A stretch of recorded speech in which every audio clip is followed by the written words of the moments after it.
Nah, saya masuk ke pasal yang baru, banyak ya panjang, aduh, babnya.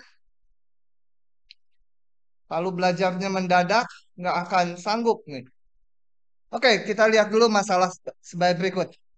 Ini Renata itu berangkat dari pukul 6 dari Bandung menuju Jakarta dan tiba pukul 8. Jadi perjalanannya 2 jam, ngebut ini si Renata nih. Jarak tempuh perjalanannya 120 kilometer, bisa dilihat dari kilometernya si mobilnya ya. Nah, menurut Renata, speedometer kendaraannya selalu menunjukkan angka di bawah 60 kilometer per jam. Jadi lajunya nggak pernah lebih dari 60 kilometer per jam menurut pengamatan. Nah, tunjukkan speedometer tersebut sudah tidak akurat. Atau si Renata salah baca, pernah lebih gitu ya. Oke. Cepet, cepet, cepet.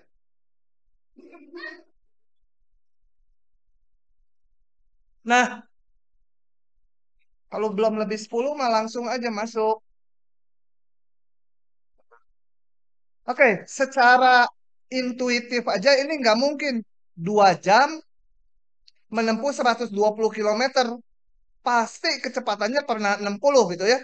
Kalau 60 terus aja pas-pasan.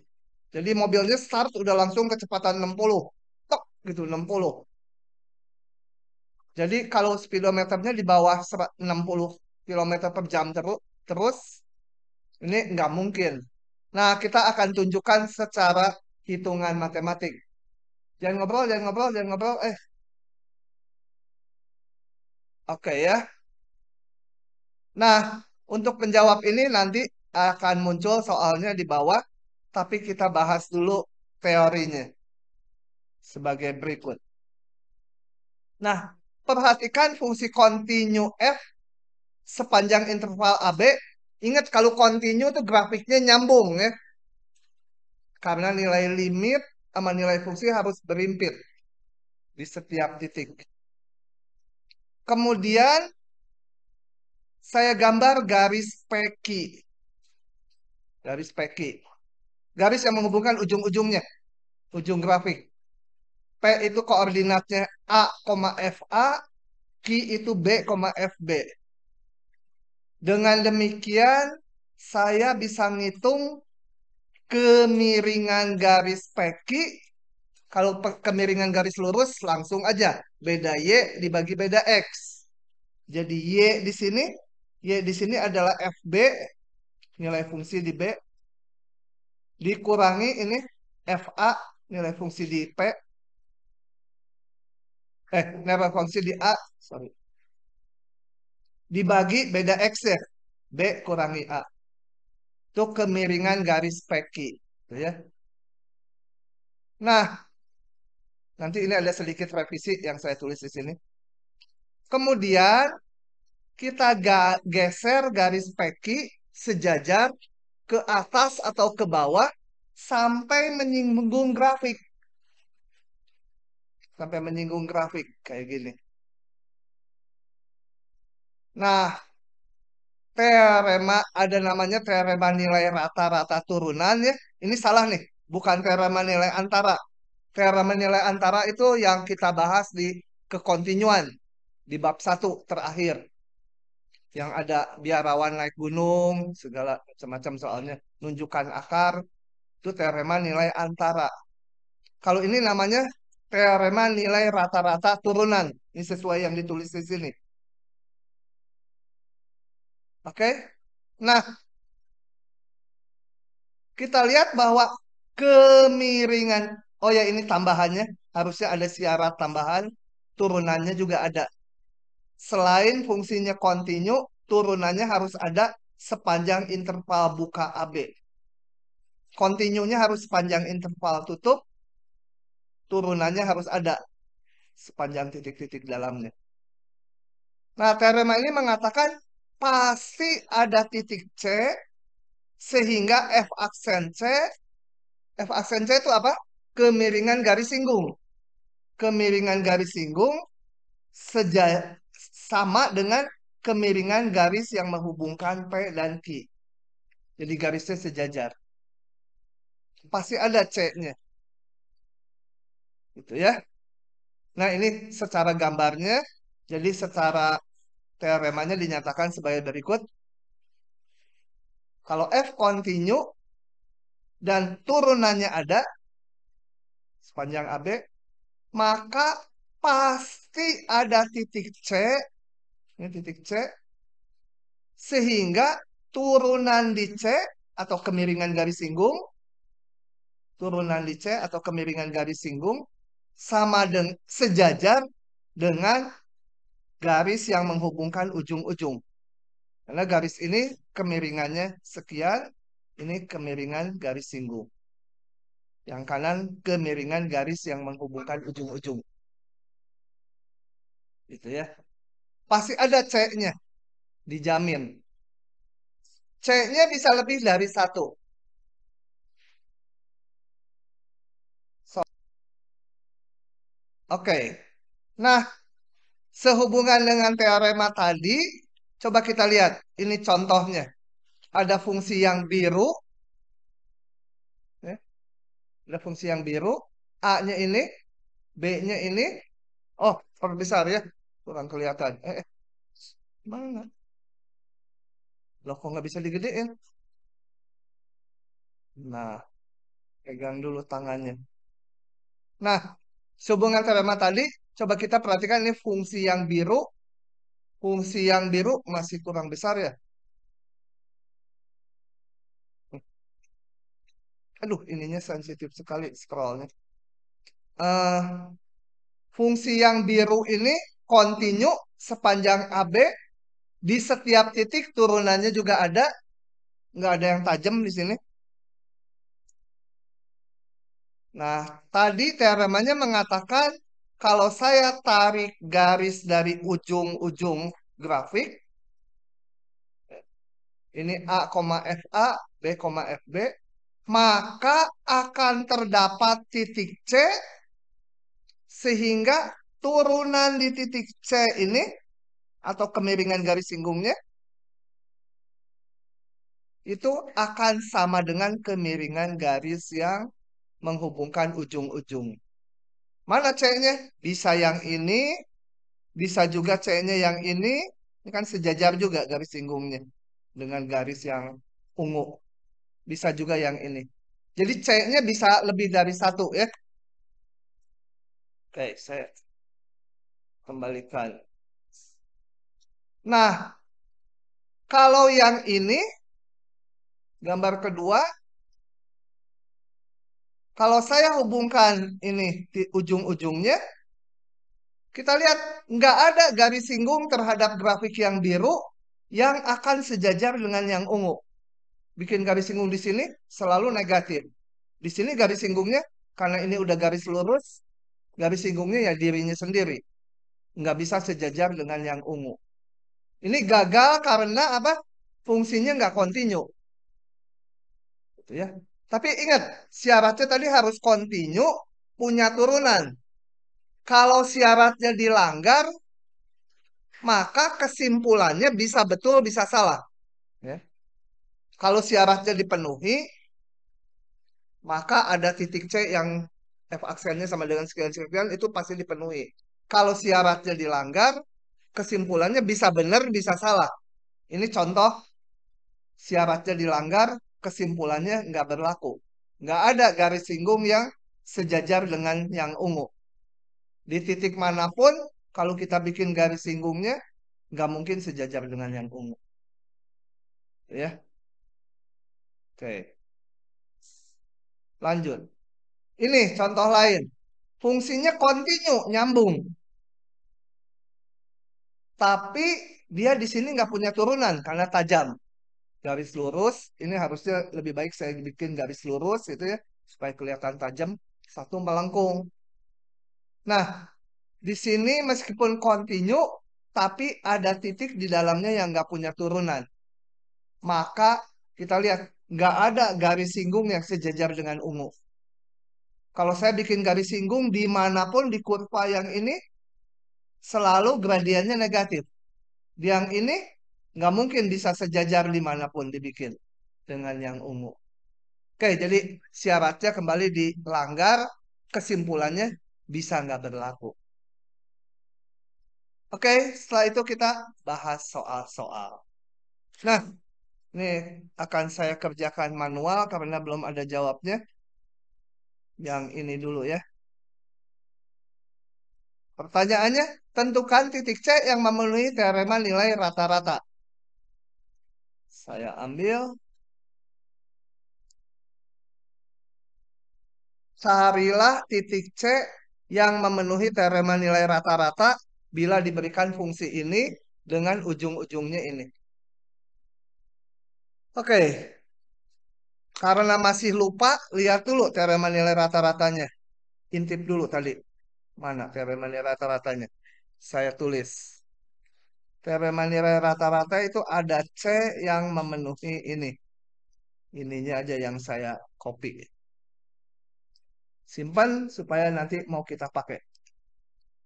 Jadi di sini kita mau mencari titik C yang memenuhi ini. Nah, pada soal ini, jadi A-nya sama dengan 1, B-nya sama dengan 4, fx-nya 2 akar X. Saya perlu turunannya di sini. Jadi saya hitung turunannya. Sebentar syaratnya dulu. Jelas F kontinu ya. Betul? Kenapa? Fungsi N akar fx atau lebih spesifik lagi itu kontinu berapapun N-nya. Tentunya kontinu di daerah definisinya. Kalau N-nya 2 genap, ya X-nya harus nggak boleh negatif gitu ya. Jelas F kontinu. Saya perlu turunan. Jadi saya hitung turunannya. X pangkat setengah turunannya menjadi apa? Duanya biarkan aja. Setengah X pangkat min setengah. Jadi di bawah ya. Sama dengan 1/akar X. Jelas lagi F aksen X ada di interval 1,4 ya. AB-nya kan 1 sampai 4. Kalau dibatasi 1 sampai 4, ini selalu ada. Nah, syaratnya dipenuhi jadi. Jadi, menurut teorema nilai, bukan nilai antara ya, nilai rata-rata turunan, ada C sehingga ini. Nggak usah ditulis lagi. Ya, boleh F aksen C sama dengan tulis lagi aja di jawabannya. Per B min A. Kita ditanya C-nya berapa? Ya kita hitung. F aksen C adalah 1/akar C. Betul? Kan ini turunannya. FB berapa? F4 dikurangi FA F1 dibagi 4-1 gitu. Oke, ini jelasnya saya perkecil dulu. Jelas. Supaya bisa nulis ke sini. Tadi ketabrak tempatnya. Hmm, apa? 1/akar C. C-nya dicari. F4 berapa? F1 sama dengan berapa tuh? 2/3 ya. Kemudian saya balik supaya keluar jadi akar C ini dibalik jadi di atas gitu ya. Atau dikali silang juga boleh. 3/2 gitu. Jadi C-nya berapa? Kuadratkan kiri kanan 9/4. Betul nggak C-nya ada di interval ini?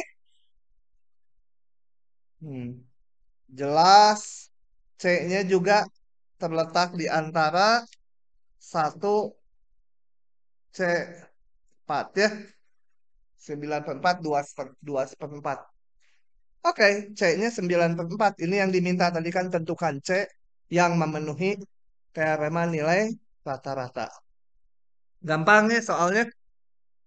Gampang kalau yang kayak gini mah. Sudah?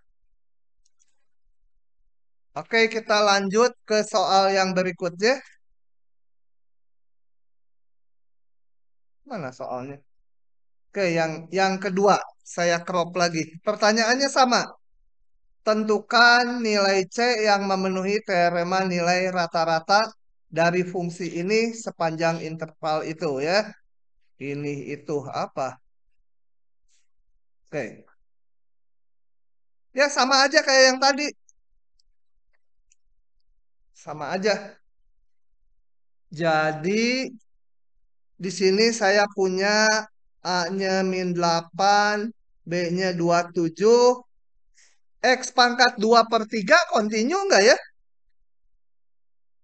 Hah? Fx-nya sama dengan kan bisa ditulis gini, 3 akar X kuadrat ya. Fungsi akar continue ya. Jelas F continue di daerah definisinya. Dan -8. Ini daerah definisinya berapa? Hah? Apa? Ah, nggak mau lebih besar dari nol. Nol nggak boleh gitu.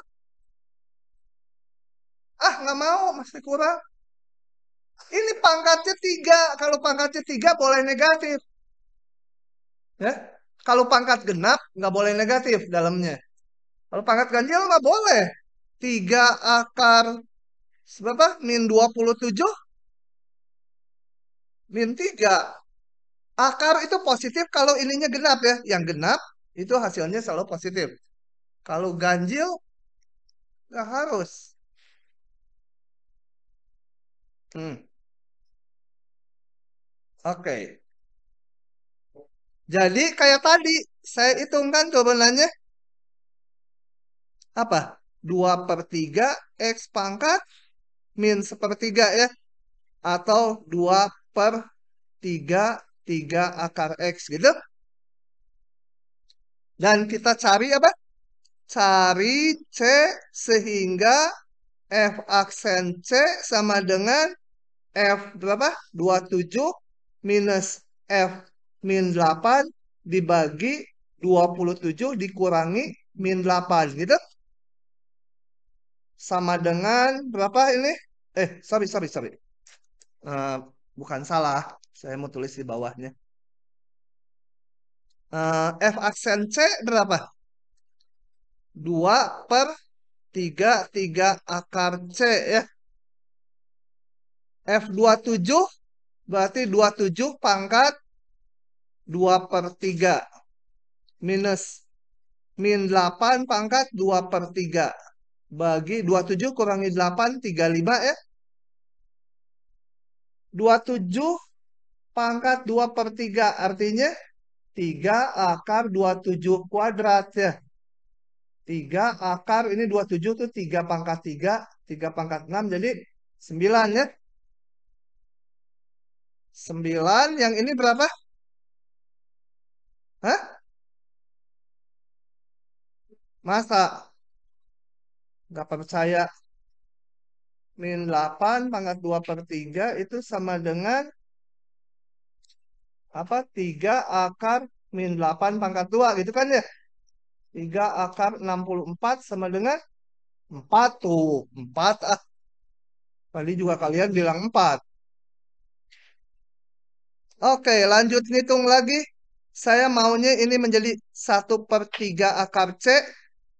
3/2-nya saya bawa ke kanan. Ini 9 kurangi 4 tinggal 5 ya. Betul? Kalau diperkecil nih berapa nih? Ini tiganya udah nggak ada ya. Tuh ya. Ini tiganya bawa ke kanan jadi ke atas. Duanya bawa ke kanan jadi ke bawah. 7/7 3/14 ya. Kalau nggak salah ngitung, ini juga salah. Bukan akar C. 3 akar C. Hati-hati nanti kuis 2 akan online. PG sama isian. Kalian kalau salah ngitung gitu ya. Kalau PG masih mending. Pilihannya kelihatan. Kalau isian, kalian ngisi. Salah ngitung, nggak kelihatan gitu ya. Nah, oke, saya balik lagi. Dibalik 3 akar C. Ini dibalik jadi 14/3. Atau sama aja C-nya sama dengan 14/3. Dipangkatkan 3 kiri kanan. Berapa ya? Pakai kalkulator ya. Bentar, pakai kalkulator dulu dihitung. Hah? Kalkulatornya sayur. Jadi ini harus 14 kali 14 kali 14. Sama dengan dibagi 27. 101 0,62962963 gitu. Betul nggak berada di sini C-nya? Enggak ya? Kenapa enggak? Hah? Kok nggak memenuhi? Apa yang salah? Ngitungnya nggak akan salah lah. Dihitung oleh puluhan orang gini. Kok nggak benar teoremanya ya? Nah, karena kita nggak memeriksa ini turunannya. Turunannya kan di nol nggak ada kan? Kalau nol kan nol termasuk di sini. Turunannya di nol nggak ada. Padahal syaratnya harus punya turunan sepanjang AB buka. Nol termasuk di dalamnya dan di nol 2/0 ini nggak punya tuh nggak ada. Nah ini harusnya makanya diperiksa dulu punya turunan nggak F atau ini pakai warna lainnya di bawah jadi tulis. Ternyata C-nya bukan anggota -8,27. Jadi teorema nilai rata-rata turunan tidak dipenuhi. Hal ini disebabkan f aksen X tidak ada di X sama dengan 0. Jadi syaratnya nggak dipenuhi, kesimpulannya ya bisa salah. Gitu ya. Oke, begitu.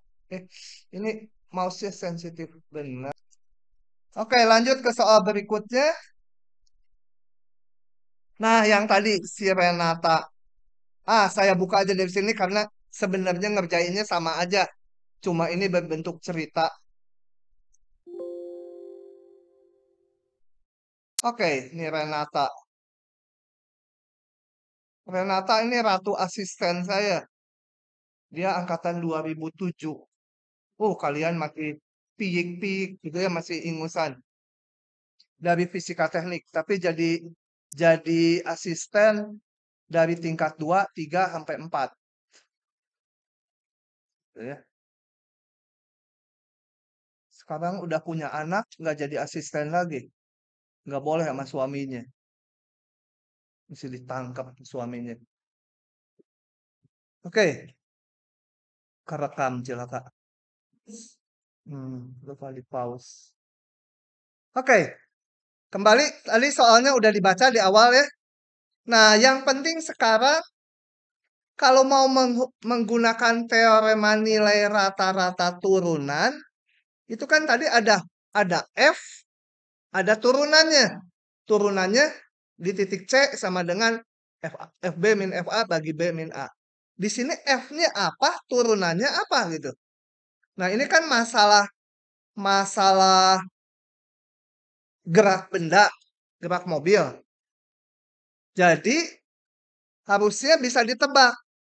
Fungsi F-nya itu posisi atau jarak tempuh, turunannya itu kecepatannya. Ya. Jadi saya mulai munculkan ini posisi. S menyatakan posisi mobil dari kota Bandung. Jadi kota Bandung dianggap posisi 0. Gitu ya. Jakarta posisinya 120 km. Waktunya dalam jam. Kalau dalam detik nanti susah, terlalu kecil satuannya. Nah, saya di sini diasumsikan gerak mobilnya kontinu dan kurvanya kalau digambar ya mulus gitu ya posisinya. Jadi mobilnya nggak tiba-tiba ada jalan nanjak, terbang gitu sampai sana atau jeduk-jeduk gitu ya. Ini jalannya bagus. Nah, jadi kalau nggak bisa pakai teorema nilai rata-rata turunan. Oke. Nah, saya punya waktu pukul 6 di set T-nya 0 juga boleh, nggak apa-apa. Kalau ini dianggap 0, ini anggap 2 gitu ya. Tapi saya tetap pakai waktu yang real, ini pukul 6, posisinya 0. Ingat, S itu posisi si mobil, posisi si Renata. Kemudian pada saat pukul 8, posisinya di 120 ada di Jakarta.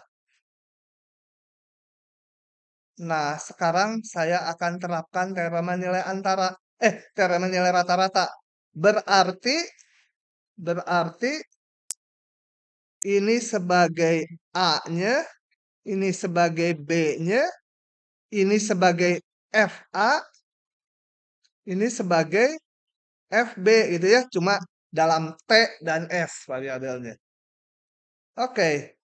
Teorema nilai rata-rata turunan mengatakan terdapat titik C di antara A dan B gitu ya.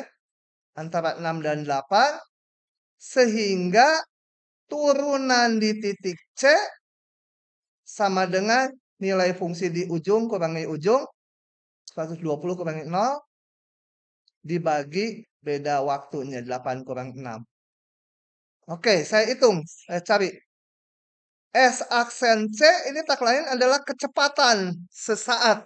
Kecepatan pada saat T-nya sama dengan C. Kecepatan saat waktunya sama dengan C. Sama dengan ini, saya hitung 120 kurangi 0 dibagi 8 kurang 6. 60.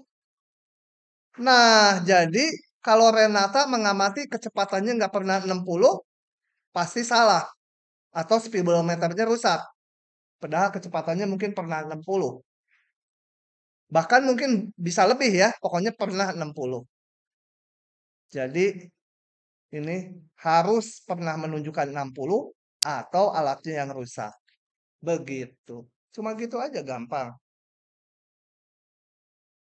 Mungkin aja 60-nya beberapa kali ya. Mobilnya misalnya naik sampai kecepatan 80, turun lagi kecepatan 40 itu. Kan melewati 60-nya bisa beberapa kali. Bisa juga dari start awal mobilnya mobil sakti. Langsung kecepatannya 60, nggak dari 0. Cueng, langsung itu 60. Direm 60 juga kecepatannya. Langsung 0. Jadi 60 terus kecepatannya mungkin. Pokoknya pernah kecepatannya 60. Minimal sekali. Oke, kalau udah saya lanjut lagi. Tutup. Nah, kita pindah ke konsep anti turunan. Nah, konsep anti turunan ini merupakan kebalikan dari proses turunan. Jadi kalau Y sama X kuadrat diturunkan 2X. Ini mau ngebalik 2X jadi X kuadrat. Kenapa dibolak-balik gitu ya? Seperti nggak ada kerjaan matematik tuh. Bikin turunan, dibalikin lagi. Dulu saya mikirnya gitu. Lah kenapa sih bolak-balik gitu? Nah karena ternyata banyak masalah real yang harus diselesaikan pakai turunan. Contohnya kemarin ini contoh-contohnya udah banyak ya. Mencari maksimum minimum lokal ini itu. sampai ke grafik, perlu turunan. Tapi ada masalah ya dari awalnya memerlukan proses sebaliknya, anti turunannya. Kita lihat nanti beberapa contoh sederhana di sini. Nah, sebelumnya ini dulu notasi. Kalau kita punya fungsi f, ini diberikan dalam konsep anti turunan itu kita mencari fungsi f besar, ini dicari, ini diberikan f kecil, dicari f besar, supaya kalau diturunkan si f besar itu jadi f kecil. Oke. Nah, ilustrasi masalah yang memerlukan konsep anti turunan. Misalkan ini, sebuah mobil berangkat dari Bandung menuju Rengas Dengklok. Tahu nggak Rengas Dengklok di mana? Di mana? Di Jawa Barat atau Jawa Tengah atau Jawa Timur? Lumayan. Gitu ya. Menuju Rengas Dengklok, kecepatannya seperti ini. Ya nggak konstan dia kecepatannya. Berapa jarak tempuhnya setelah 500 detik? Coba ini kita nggak perlu menghitung detail. Saya karena tujuannya hanya mengilustrasikan kenapa perlu konsep anti turunan. So, ya. Nanti di contoh-contoh detailnya di belakang. Ini fungsi tadi kalau digambar gini. Ini fungsi yang tadi nih. Ini garis lurus, ini konstanta, ini garis lurus lagi. Kalau digambar seperti itu. Nah, pertanyaannya setelah tadi berapa? 500 detik. Katakan di 500 detik di sinilah.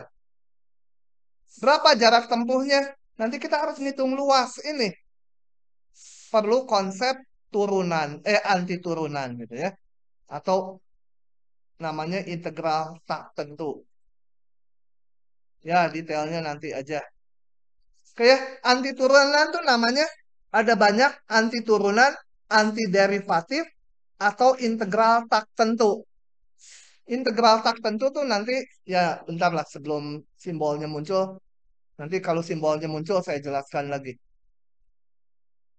Nah, yang kedua, tentukan semua kurva yang kemiringan garis singgungnya di setiap titik. Kemiringan garis singgung itu apa? Kalau kurvanya Y sama dengan fungsi X, maka kemiringan garis singgung tuh Y aksen ya. Turunan. Kemiringan garis singgung. Laju, kemiringan, tanjakan, perubahan apa? Ketinggian grafik itu semua sama. Itu turunan ya. Nah, katanya Y aksennya di setiap titik jadi Y aksen X sama dengan 2 kali absisnya. Absis itu bagian X ya. Jadi Y aksen X sama dengan 2X gitu ya. Ini. Samanya ini, maksud kalimat ini. Kemiringan garis singgung tuh Y aksen adalah jadi sama dengan 2 kali bagian X. Nah, apa yang digambar ini? Cacing-cacing kecil ini. Oh, bukan cacing, ini lurus kok. Oh, cacing nggak lurus gini. Nah, yang digambar di sini bukan hujan angin ya. Hujan angin mas seringnya di Amerika.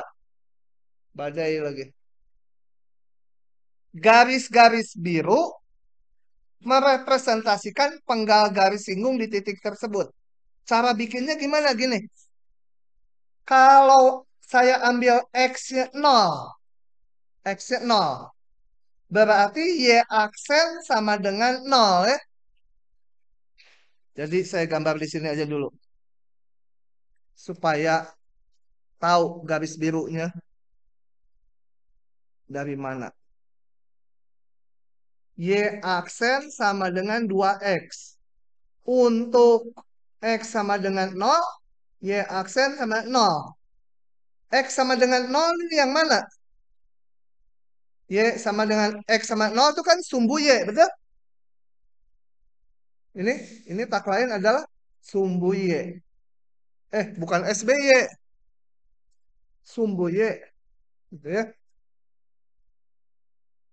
Di sumbu Y itu semua X-nya 0. Y aksennya 0. Artinya apa? Kemiringan garis singgungnya 0.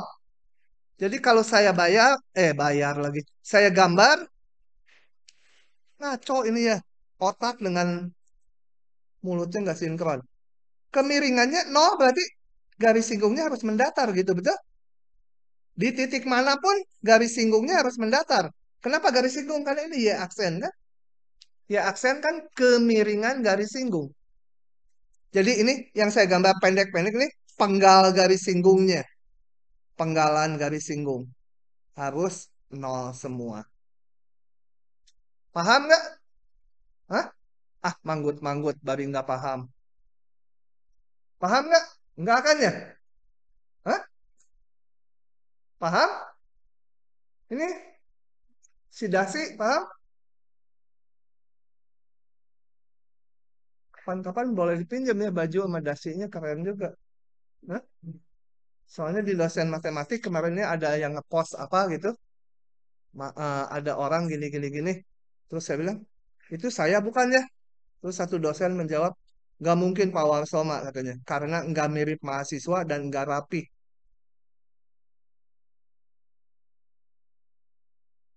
Supaya rapi nanti pinjem lain kali. Oke, saya mau gambar lagi. Kalau X-nya, saya tabelkan aja sekarang. Tadi kalau X-nya 0, Y aksennya sama dengan 0 ya. Dari sini dihitung 2X. X0 itu sumbu Y. Kalau X-nya setengah, saya ambil. X sama dengan setengah mana? X sama dengan setengah. Ini katakan 1, ini setengah. X sama dengan setengah adalah garis tegak ini ya. Ini X-nya kan setengah semua. Nah, kemiringan garis singgungnya 2X berarti kemiringan garis singgungnya 1. Jadi garis singgung yang ada di X sama dengan setengah itu 1. Kalau 1 itu sejajar Y sama dengan X. Ya, ininya membentuk 45 derajat dengan garis horizontal. Gitu ya. Kok ada banyak? Banyak memang. Nanti banyak. Kalau X-nya sama dengan 1, kemiringannya 2. Jadi X sama dengan 1 tuh ini. X sama dengan 1, kemiringannya 2. Berarti harus lebih tegak dari mana ini? Dari yang ini harus lebih curam. Jadi harus lebih tegak. Kemiringannya 2. Sejajar semua kemiringannya 2 ini. Ini seolah-olah penggalan garis singgungnya. Nah, saya gambar semua, jadilah, bukan semua, di banyak titik jadilah seperti ini. Nah, dari sini kita bisa memperkirakan solusi dari Y-nya. Kenapa mencari solusi Y-nya? Karena mau mencari Y-nya. Ini ada turunannya, mau dicari fungsi asalnya, anti turunan. Mungkin nggak Y-nya gitu? Hah? Mungkin nggak Y-nya seperti itu? Nggak mungkin. Karena kalau seperti ini, di sini garis singgungnya harus seperti itu. Padahal ini garis singgungnya di sini harus gini. Di titik ini garis singgungnya harus potongannya kira-kira seperti ini. Ini padahal kalau grafiknya gini ya gitu dia. Ya, nggak sesuai dengan potongan ini. Oke. Mungkin nggak garis ininya seperti itu? Hah? Enggaknya di yang mana? Di yang kanan. Ini garis singgungnya gitu kan ya? Bertentangan dengan arah ini.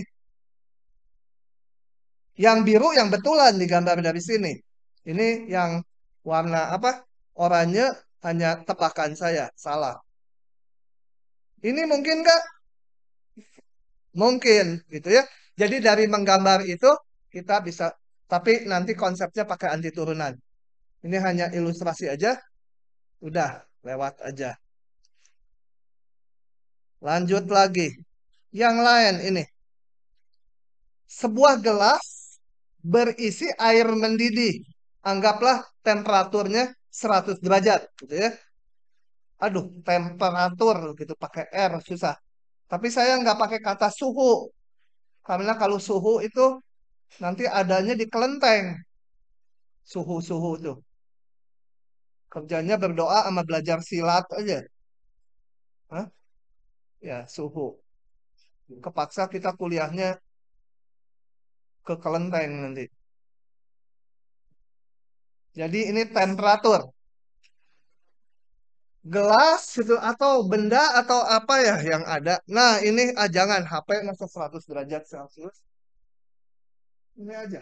Misalnya ini gelas gitu 100 derajat Celcius berisi air mendidih ditaruh di ruangan yang temperaturnya 20 derajat.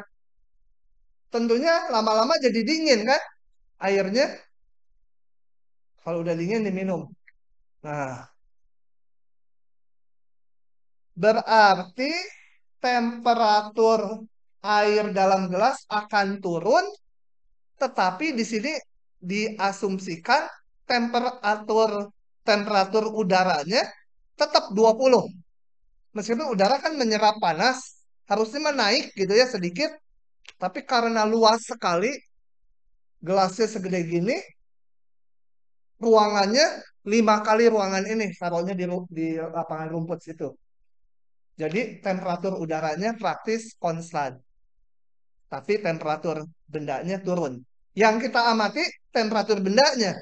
Ngapain ngamati temperatur udaranya? Selalu 20 gitu. Ya, ya. Nah, hukum Newton tuh mengatakan laju perubahan temperatur air, ini yang diamati si gelas ya, memenuhi hubungan ini. Laju perubahan temperatur air, ini Y itu temperatur air dalam gelas, sama dengan 0,1 kali beda temperatur air dengan udara. Y ini berubah-ubah karena turun. Nah, tentukan temperatur airnya. Jadi kita harus mencari Y-nya. Mencari balikannya. Turunannya diketahui, Y-nya berapa. Kembali ini mengenai anti turunan gitu ya. Oke, itu contoh-contoh ilustrasi aja. Nanti kita ngitung di belakang ini akan ada soal-soal gini. Oke, sekarang kita masuk ke definisi formalnya. Nah, anti turunan dari suatu fungsi f kecil, jadi f-nya diberikan f kecilnya. Anti turunannya dinotasikan ini, jarang dipakai ini. Atau ini. Itu adalah fungsi f besar yang memenuhi kalau diturunkan jadi f kecil. Dicari f besarnya.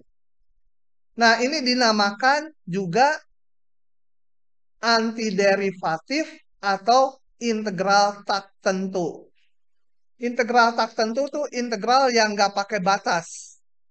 Kalau yang pakai batas nanti pindah bab berikutnya. Ya. Beda sekali konsepnya. Nanti memang menghitungnya ada hubungan. Belakangan aja. Kita hanya integral yang tanpa batas dulu. Namanya integral tak tentu. Nanti bab berikutnya kita membahas integral tentu yang pakai batas.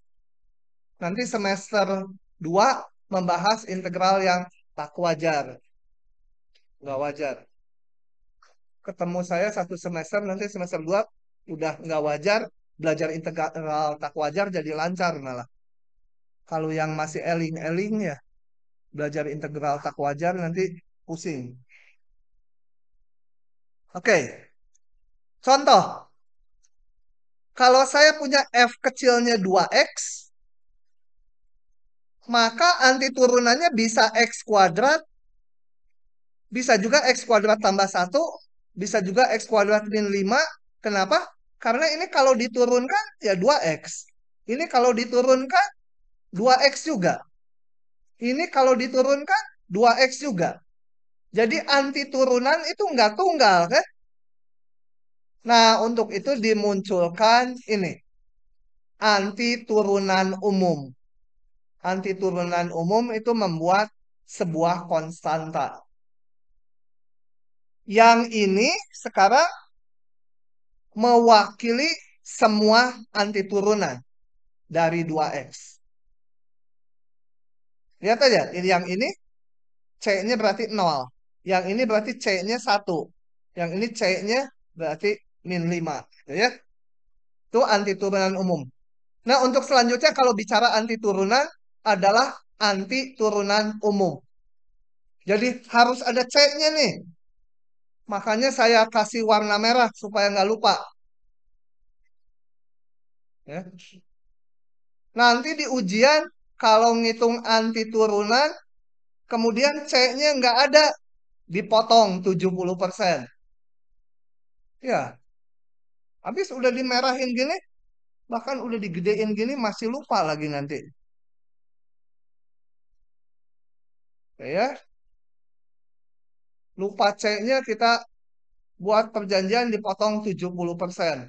Padahal ngitung ininya yang susah itu. Tapi jangan dibalik ya. Ah, saya mah ngitung anti turunannya pusing. Nulis C aja. Lumayan 70 gitu. Enggak ya. C doang ya 0. Iya, nanti mahasiswa protes. Kan C-nya 70 katanya. Saya nggak mau pusing-pusing belajar. Kalau ada itu, C aja itu.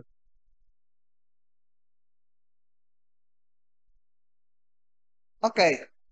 Nah, dengan adanya anti turunan umum, maka anti turunan dari sebuah fungsi f kecil itu bersifat tunggal. Dalam arti kayak gini. Ini tadi anti turunan dari 2X.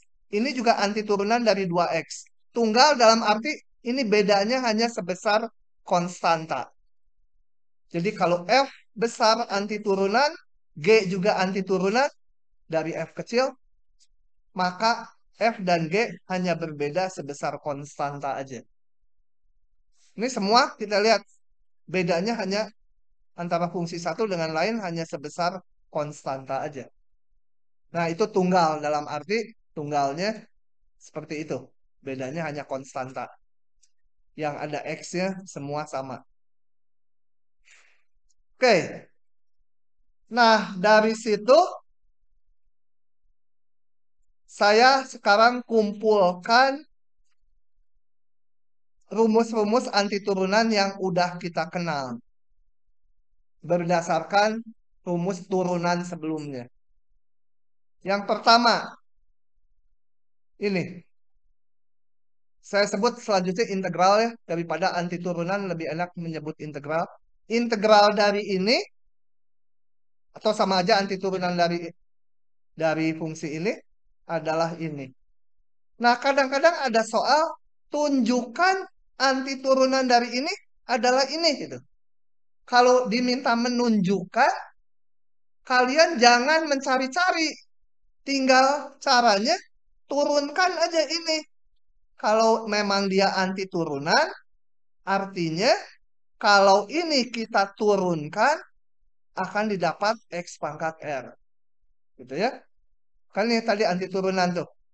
Anti turunan, F besar tuh anti turunan bila diturunkan jadi fungsi semula. Oke, contoh. Ngomong aja nggak jelas. Contoh ini saya akan jelaskan.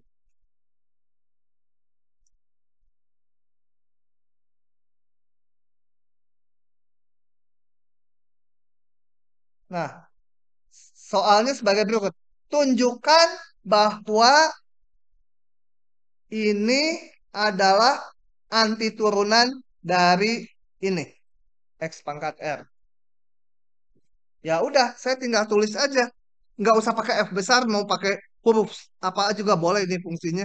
Ini saya sebut aja misal Y sama dengan X pangkat R ditambah satu. Bentar. R dengan N nggak ada bedanya nulisnya. R tambah satu dibagi R tambah satu tambah C. Gitu ya. Nggak usah pakai F besar, pakai apa aja simbolnya. Ini mau pakai huruf, mau pakai huruf apa? huruf terserah, jangan huruf W aja. Huruf P juga boleh, apa aja ya. Nggak harus F besar. Meskipun di definisinya F besar. Udah ya, Y aja. Nah, kalau memang dia anti turunan dari yang ini, kita turunkan. Betul nggak hasilnya itu? Ini kan X pangkat R menjadi R, sorry, R tambah 1 X pangkat R gitu kan? Ini R-nya konstanta. Jadi yang ini nggak diturunkan. Nggak ada X ya. Konstanta turunannya 0. Nah, jadi Y aksen sama dengan X pangkat R. Dengan demikian, fungsi ini adalah anti turunan dari ini. Gitu ya. Jadi kalau diminta menunjukkan anti turunan, jangan dari sini kita buta dicari-cari ini seolah belum tahu. Jangan, langsung aja turunin. Gitu ya. Oke, yang ini saya tunjukkan lagi. Yang kedua, buktikan atau tunjukkan bahwa anti turunan dari ini adalah ini.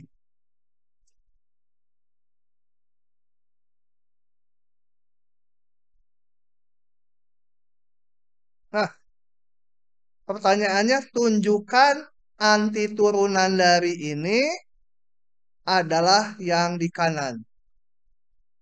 Gitu ya. Jadi saya berangkat dari Y sama dengan U pangkat R ditambah 1 per R tambah 1 tambah C. Dengan U-nya sendiri fungsi X. Saya mau nyari kalau U aksen ini artinya D. Sorry. Salah ngomong. Saya mau nyari DY, DX ya. Untuk menunjukkan ini anti turunan dari ini kita turunkan. Benar nggak jadi ini? Gitu ya. DY, DX sama dengan apa? Ini adanya dalam U. R-nya sih konstanta.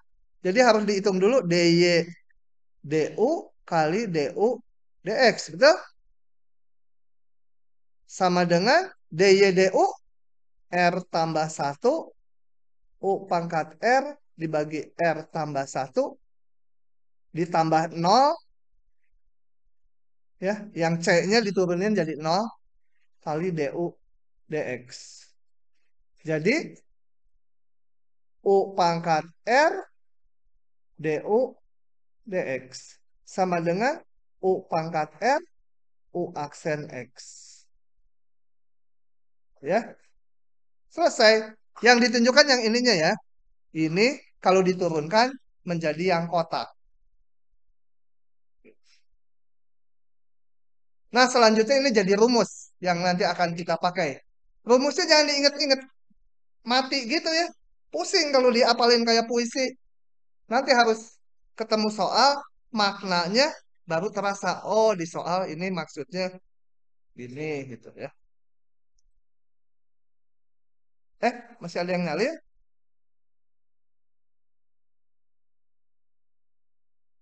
Saya lanjut ya. Nah, yang berikutnya saya nggak akan tunjukkan lagi. Kita percaya aja masing-masing dengan kepercayaan penuh. Anti turunan atau integral dari cos, berarti kita cari fungsi yang turunannya cos.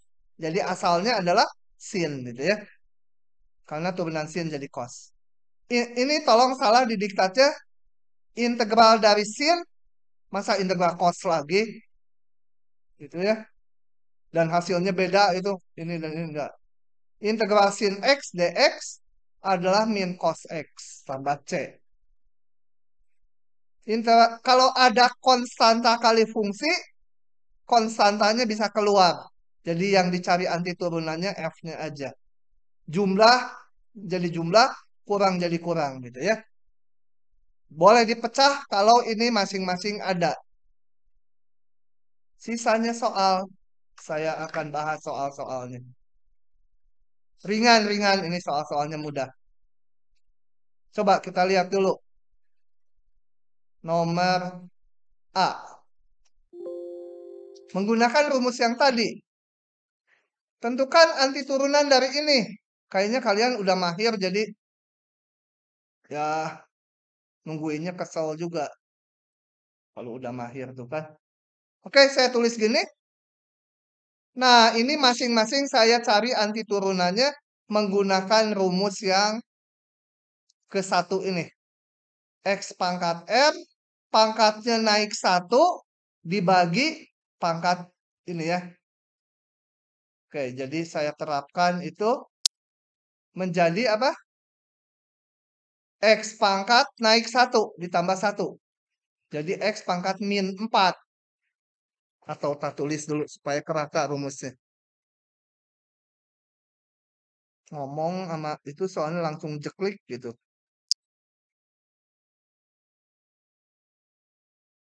Oke, setelah ditulis gini, ini saya hitung sama dengan naik, ini 4-nya konstanta, biarin aja. Ini pangkatnya naik 1, jadi min 4. Ininya 1 per min 4, gitu ya. Ini min 3-nya, biarin. Yang X min 4, naik 1, jadi min 3. Ditambah 1. 1 per min 3. Jangan lupa ini. Kalau lupa, hilang 70%. Jadi, berapa? Min X min 4. Min jadi plus ya. Min 3 tambah C gitu.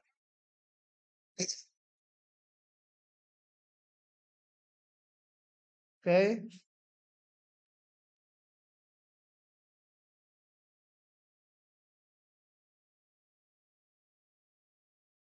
Nomor berikutnya saya tulis aja dah. Mana? Ah, oke, saya salin aja ya. 2 lah langsung.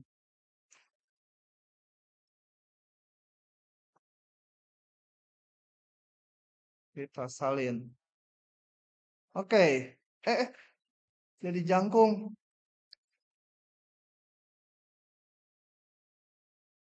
Wah, kebaca nggak ini yang belakang?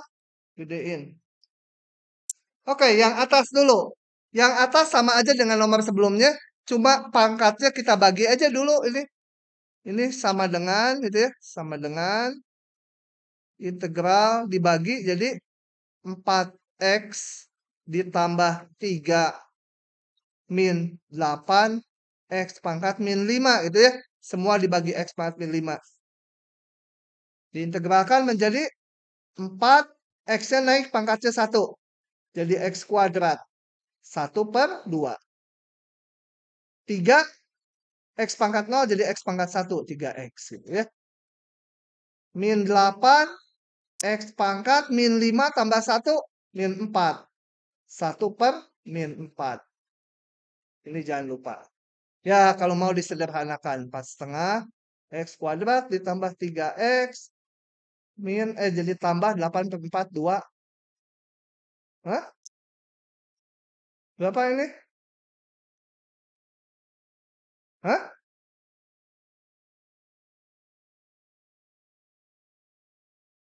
Oh, bukan jadi 4,5 ya? 4 kali setengah bukan 4,5? Hah? Alas ya, cilaka kalian dosennya udah jadi idiot lagi.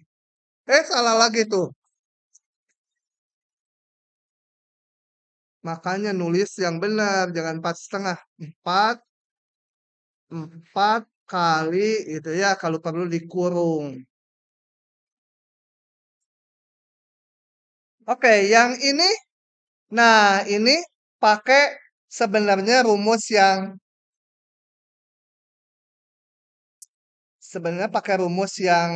ini.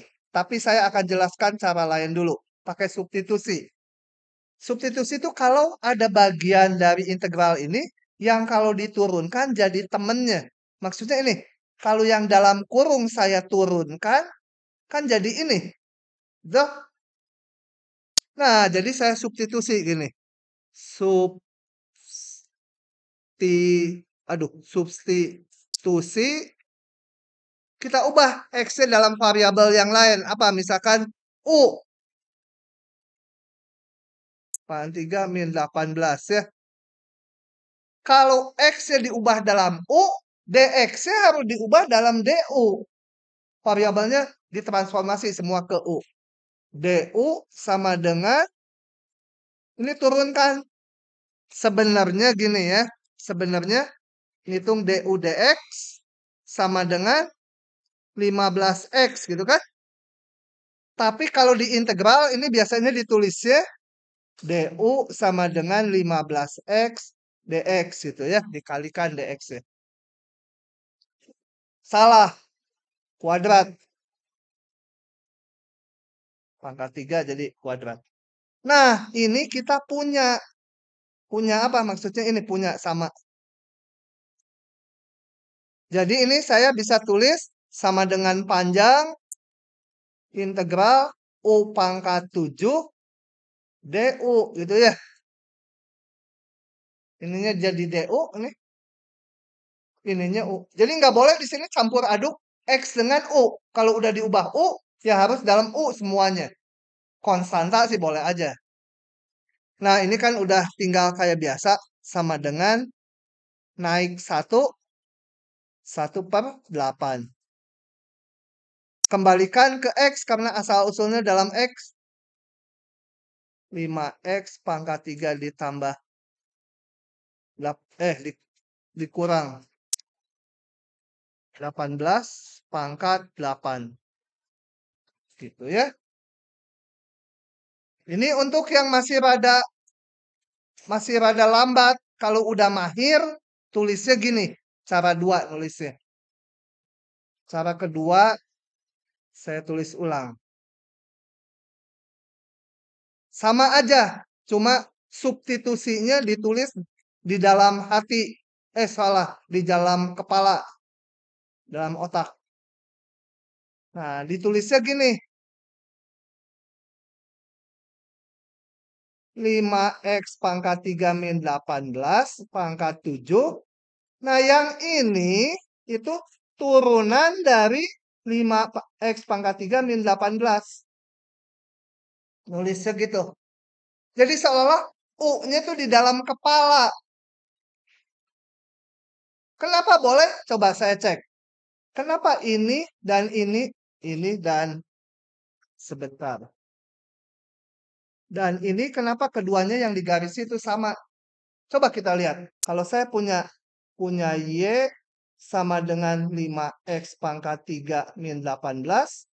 DY DX kan sama dengan, ini mah DX DX. DY DX kan sama dengan 15X gitu. Kuadrat. Atau DY sama dengan 15X kuadrat DX. Atau DY itu kan D dari 5X pangkat 3 min 18 kan. Sama dengan 15X kuadrat DX. Itu ya. Ini Y-nya kan ini. Y-nya. Jadi ini dan ini sama. Kenapa dibuat berbentuk kayak bawah? Supaya ini U pangkat 7 DU itu. U-nya tuh ini. Jadi sebenarnya sama dengan yang kiri, cuma U-nya itu di dalam kepala kita. U-nya tuh ini. Oke ya. Yang bawahnya saya hapus.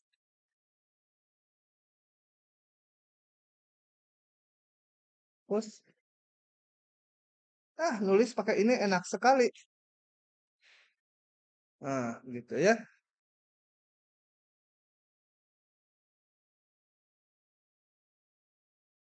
Nah, kalau ini kita udah ngelihatnya seperti integral U pangkat 7 DU.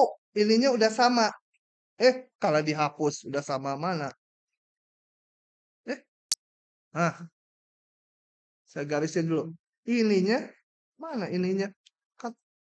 Ininya udah sama. Ya udah, integralnya sama dengan U. Naik pangkatnya. Naik 1/8. Tambah konstanta. Kayak U pangkat 7 DU. Jadi nulisnya lebih pendek gitu. Kalau bingung, ya udah pakai substitusinya ditulis.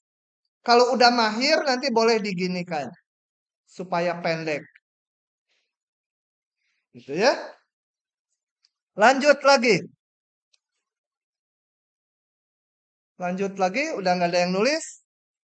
Saya lanjut lagi. Soal berikutnya. Ini yang D. Ini mah kayak tutorial, kebanyakan soal. Coba ketemu dosen galak. Teori terus tuh nggak ada soal-soalnya. Iya ada. Ada kan satu dosen teori terus. Siapa?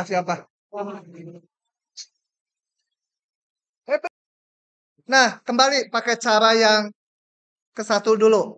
Saya substitusi. Kita lihat. Kalau yang di bawah akar diturunkan, memang nggak persis ini, tapi beda konstanta aja. T kuadrat jadi 2T. Tetap jalan ya. Jadi substitusi U. Nggak harus U ya. Aduh.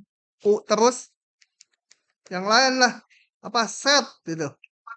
Kalau saya set ya bukan Z. Nanti kalau Z ya gini terus. Aduh.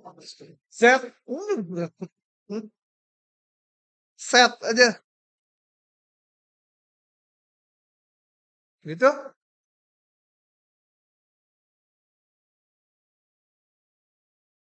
Nah, harus dicari hubungan dz dengan dt. Turunin.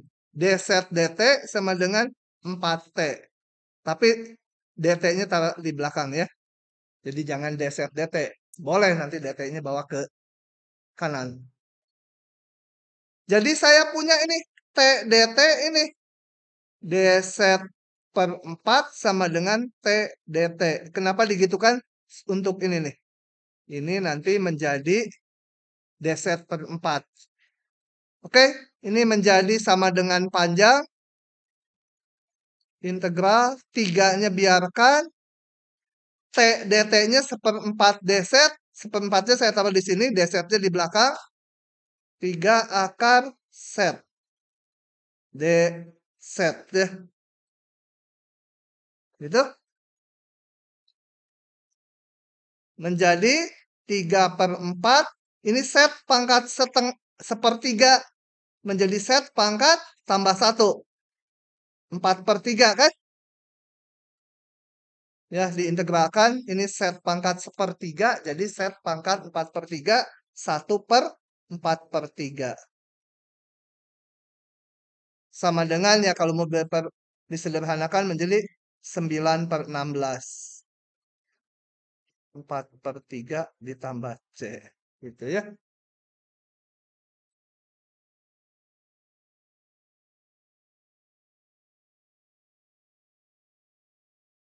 Oke. Cara yang lebih langsung boleh. Sama aja dengan yang di kiri ya. Cuma nulis substitusinya di dalam kepala. Kalau nggak biasa, ya pakai yang kiri aja. Nah, ini saya reka-reka supaya ini menjadi bentuknya 2T kuadrat min 1. Ininya pengen D dari 2T kuadrat min 1 gitu. Sorry, tadi ini belum selesai ya. Belum dikembalikan setnya. Sorry. Setnya jadi 9/16. Ini 3 akar 2T kuadrat min 1 pangkat 4 gitu ya. Nah, saya usahakan supaya bentuknya gini. Tapi kalau gini atas sama bawah beda. Coba kita lihat sekarang. D dari 2T kuadrat min 1 turunan dari ini adalah 4T dt gitu ya. Bingung? Kalau bingung ini saya taruh di depan. Turunkan ini terhadap T hasilnya 4T. Atau sama aja gitu. Berarti yang ini itu sama dengan ini. Sedangkan yang saya punya adalah ini. dt-nya sama. Tapi ada 4-nya. Jadi harus dikali 1/4. 3-nya mah ikutan dari atas. Supaya kalau ini diturunkan lagi ke atas, ini diturunkan jadi 4T dt. 4-nya nanti kecoret, tinggal T dt aja. Paham nggak maksudnya? Jadi ini direka-reka supaya sama dengan yang semula. Oh, ini mah jadinya 4T dt. Padahal di atas adanya T dt. Ya harus dibagi 4. Gitu. Nah, dari situ 3/4. Ini kita enak. Udah ngelihatnya seperti kalau ininya U, ini DU. Seolah udah integral U pangkat 1/3 DU. Hasilnya U pangkat U-nya tuh ini ya. Pangkat 1/3 jadi angkat 4/3. 1/4/3 ditambah C. Gitu. Lebih pendek. Pokoknya kalau bingung-bingung ini pakai yang kiri aja. Kalau udah mahir baru pakai yang cara kanan. Ya. Sama aja, cuma nulis substitusinya di dalam kepala ini tuh. Saya hapus coret-coretnya. Tapi saya tandai yang ini.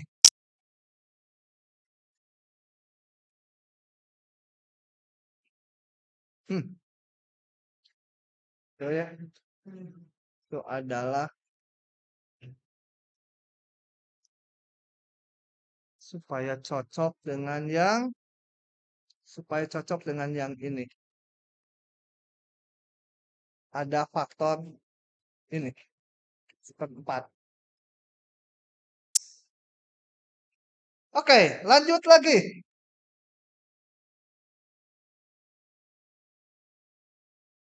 Udah.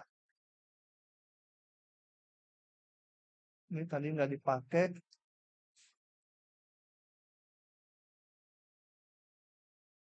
Yang E. Aduh, kebanyakan contoh ya. Kurang teori. Nanti dimarahin Pak Bobi lagi kebanyakan contoh. Kerekam.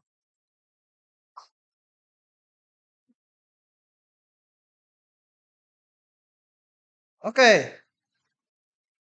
Yang E dulu. Substitusinya apa? Ini tuh kalau ditulis artinya, jangan merah. Integral sin X pangkat 10 sama aja ya. Jadi bukan X-nya yang dipangkatkan 10, tapi sin X-nya. Pakai cara yang langsung saya ya. Sin X pangkat 10, ini turunan dari sin X. Gitu. Jadi substitusinya U sama dengan sin X kalau mau ditulis.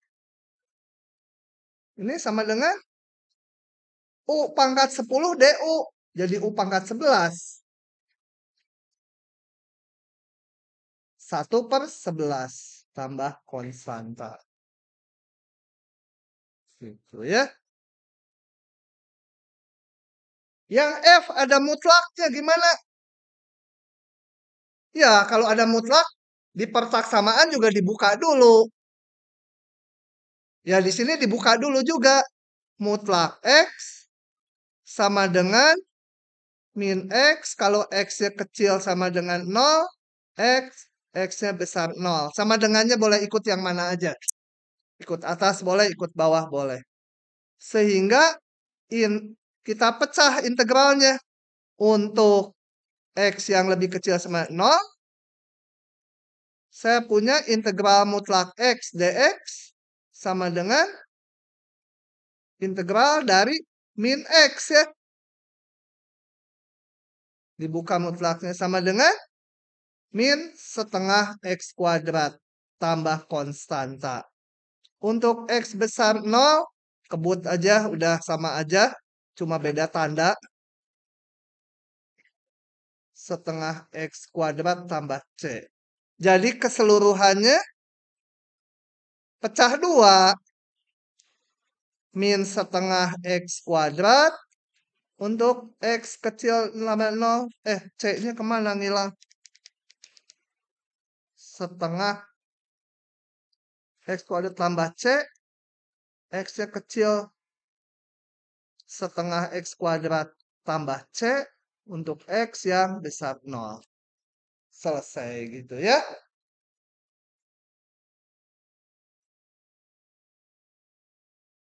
Ngapain difotoin? Kenapa nggak foto langsung dari itunya? Dari slide-nya? Oh, di slide nggak ada yang ini ya. Ini kan tulisan dewa. Iya, huruf gini kan nggak ada di komputer. Belum ada yang bikin font kayak gitu. Dan ininya kuning ya. Jadi harus difoto. Kalau kuning kalian nggak bisa klik. Atau khusus kelas ini yang kuning saya buka ya? Hah? Oh, enak aja. Sok yang kuning satu soal 10 juta. Hah? Langsung saya buka dan saya kuningin semua.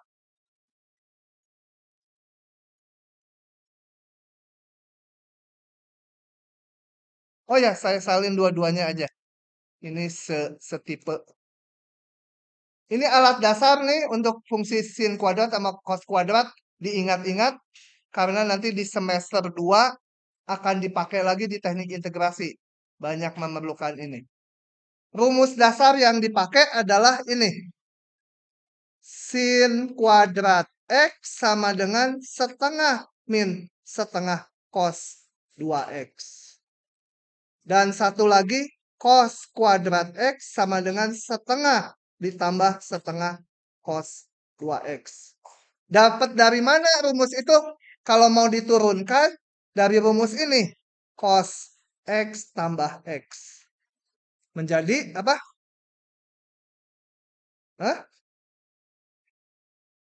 Cos X.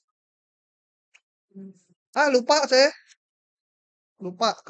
Kalian ini yang harus ingat. Lihat di depan ada kan ya. Di perkuliahan yang kedua atau ketiga. Fungsi trigonometri. Identitasnya ada tabelnya saya. Ini aja sering dipakai nih. Ini ya bukan dihafalkan. Tangannya udah harus hafal sama mulutnya. Otaknya lupa nggak apa-apa. Pokoknya tangan sama mulut keluar itu di ujian. Langsung aja nggak mikir lagi ini. Merem gitu. Nulis aja. Setengah min setengah atau setengah plus setengah. Sehingga integral ini yang G saya kerjakan yang H nanti sendiri. Oh ya, nulis integral tuh harus mirip-mirip huruf S ya. Karena itu dari kata sum sebenarnya. Soalnya dulu ada yang integral nulisnya gini nih. Nah gitu. Kenapa? Ditanya sama saya, kenapa kamu nulisnya gitu? Supaya kalau pakai batas bisa duduk katanya di sini. Batasnya duduk. Ada aja mahasiswa. Tuh ya. Kayak S gitu. Karena nanti penjumlahan setelah integral tentu terlihat bahwa ternyata integral itu nanti penjumlahan. Jadi ini saya pecah menjadi setengah min setengah cos 2X. Seluruhnya dx ya. Sama dengan integral setengah dx dikurangi integral setengah cos 2X. Nah, saya pengen ininya kan kita udah tahu integral cos X dx. Kalau ininya sama, ini juga pengennya D dari 2X. Supaya sama tuh. Tapi turunan dari 2X kan 2. Bukan DX. D dari 2X itu adalah 2DX ya. Turunannya ini kan 2. Jadi harus dikalikan setengah ya. Kan kalau dikalikan setengah, ini menjadi dx saja kan. Jadi dx-nya diganti setengah d2x. Oke? Sama dengan ini sih setengah x, gampang. Ini setengah-setengah jadi seperempat. Cos U, DU apa? Asalnya sin U.